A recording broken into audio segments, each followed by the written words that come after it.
Hello everyone.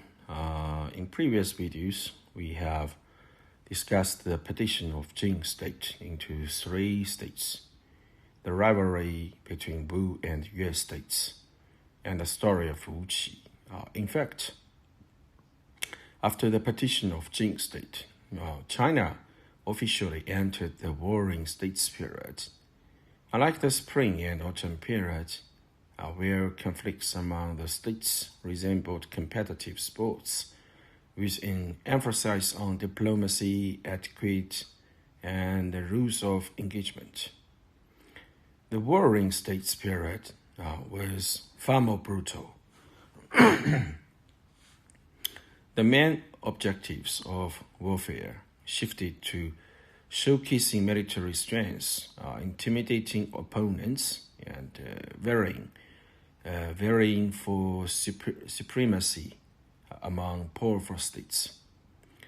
The most scrupulous motives were plundering wealth and expanding power.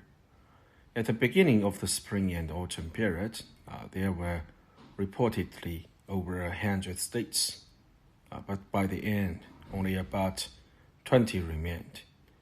This declining number is testament to the increasing intensity of conflicts during the period. And also during the spring and autumn period, certain rules were observed in warfare. Envoys were not to be harmed. Battles would not begin without proper drum signals, and fighting would be organized into neat formations. Armies aimed to avoid inflicting severe injuries or killing opponents. Victorious states did not pursue their enemies to the death, and major battles typically lasted only a day or two. However, in the warring states period, wars lasting several months became common.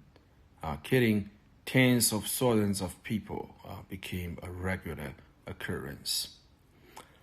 For example, during the reigns of Qing rulers Duke Xuan and King Zheng, there were 15 major battles in which the Qing forces annihilated enemy troops, which result in over 1 million people's casualties. One of the most infamous massacres occurred during the Battle of Changping, where General Bai Qi of Qing state buried 400,000 surrendered soldiers alive after a decisive victory. Such barbaric acts were innovations of the warring states period. In our last video, we have talked about Wuqi, who once forced the Qing army to retreat repeatedly. The strength of an army reflects the comprehensive power of a state, including its territory, population, economy, and technological level, etc.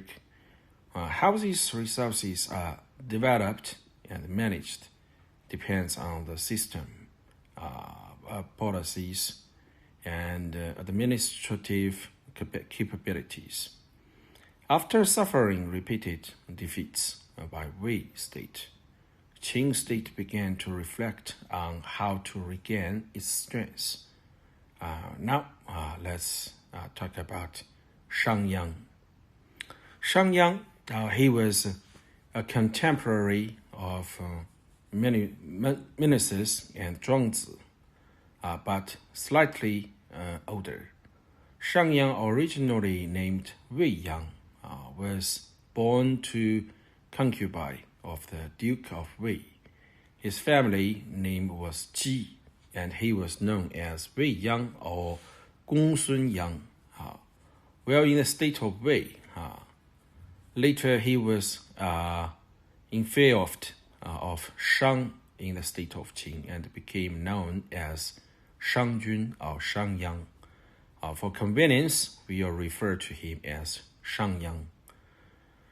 Despite his noble lineage, Shang Yang was born to a concubine, making him a lesser member of the ruling class in Wei, a vassal state of the larger state of Wei. Young Shang Yang became a retainer of Prime Minister Gong Shucuo, seeking a future in politics. Shang Yang had a strong interest in the teachings of legalism and performed admirable under Gong Shucuo. This guy, Gong Shucuo, who had previously advised against retaining Wuqi in Wei State, was highly regarded by King Hui of Wei State. When Gong Shucuo fell seriously ill, King Hui visited him and asked for advice on state affairs. Gong Shucuo recommended Shang Yang as his successor for prime minister, but King Hui was silent, as he had never heard of Shang Yang. Gong Shucuo then warned the king to either use Shang Yang or kill him to prevent future threats to the state of Wei. King Hui, acknowledging Gong Shucuo's loyalty, nodded but did not act. After King Hui left, Gong Shucuo informed Shang Yang of his recommendations and warned him to leave. Shang Yang, however, remained calm and stayed in Wei State, correctly predicting that the king would neither appoint him nor have him killed. Indeed, King Hui dismissed Gong Shucuo's recommendation as ramblings of an old man, as he had never been introduced to Shang Yang before, and distrusted the last-minute suggestion. Furthermore, Gong Shucuo's past conflict with General Wu Qi and his failure to promote talent previously raised suspicions of personal bias. Consequently, King Hui did not appoint Shang Yang, who then sought opportunities in the state of Qing. In Qing, Shang Yang presented three strategies to Duke Xiao of Qing: the way of the emperor, the way of the king, and the way of the hegemon. The first, emulating the ancient siege kings and not interested the duke. The second, focusing on benevolent rule, also failed to impress. Only the third strategy, advocating for strong, centralized control and legalist reforms, captured Duke Xiao's interest, leading to Shang Yang's rise in Qing state.